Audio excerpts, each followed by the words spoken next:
Le gouvernement, dont l'action est suivie de près et contrôlée par le Parlement, un devoir de redevabilité auquel 3 ministres se sont soumis hier, celui de l'éducation sur la dégradation des infrastructures scolaires, celui du commerce sur la cherté de la vie et le ministre des infrastructures sur l'état des routes dans le Grand Ouest. Daouda Ouattara et Nyarkiteda. L'exercice répond à un engagement pris à Bobo-Dioulasso devant les populations des hauts-bassins du 1er au 4 juillet dernier. Porter les cris de cœur et demander au gouvernement des comptes. Et pour ce premier test, 3 membres du gouvernement répondent tour à tour à la représentation nationale. Stanislas Ouaro est invité à se prononcer sur les infrastructures éducatives qui défraient la chronique ces derniers temps. Les données du tableau montrent que les infrastructures endommagées sont imputables à toutes les modalités de réalisation des infrastructures éducatives. Toutefois, il faut signaler que celles qui ont été les plus affectées par le phénomène sont celles qui ont été réalisées respectivement par les communes. 33%, donc 46 infrastructures sur les 139 ont été réalisées par les communes, le plus souvent à travers des transferts de ressources aux collectivités ou sur des fonds des communes. Et ensuite par la maîtrise d'ouvrage direct, c'est-à-dire le ministère recrute une entreprise, passe le marché, recrute l'entreprise et réalise. Donc 38 infrastructures, c'est-à-dire 27%.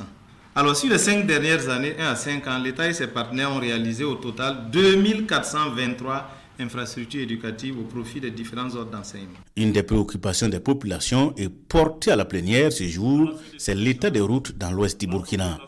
Sur ce dossier, le ministre en charge des infrastructures est appelé à la barre. Au titre des travaux de bitumage de routes, les travaux achevés dans cette partie de notre pays concernent un linéaire de 395,64 km, dont 137,64 km pour les voiries urbaines. Au titre des pistes rurales, ce sont 497 km qui ont été aménagés. En termes de travaux en cours de réalisation dans le Grand Ouest, la réalisation des études de construction et bitumage de la voie de contournement et de l'échangeur de Bobo-Dioulasso. La cherté de la vie avec l'augmentation tout azimut des prix des produits de grande consommation inquiète le peuple.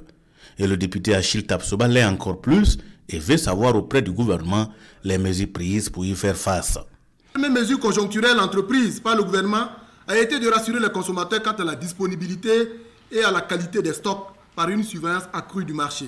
Il faut souligner que la SONAGES a ouvert à ce jour au total 208 points de vente et leur approvisionnement pour une quantité totale évaluée à plus de 15 500 tonnes. C'est en cela que des solutions structurantes privilégiées pour contenir la flambée des prix a été l'accroissement de la production nationale pour faire face aux défis de l'offre. Le maintien de la fermeture des frontières n'est pas du goût des populations.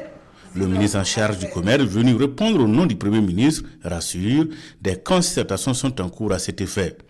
L'auteur de la question est satisfait certes, mais le président de l'Assemblée nationale s'inquiète tout de même.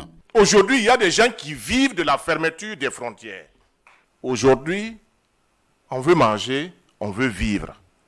Honnêtement, si vous ne prenez pas des décisions dans de meilleurs délais, ce trafic qui se fait au niveau des frontières, là, nous allons recevoir ça à la figure.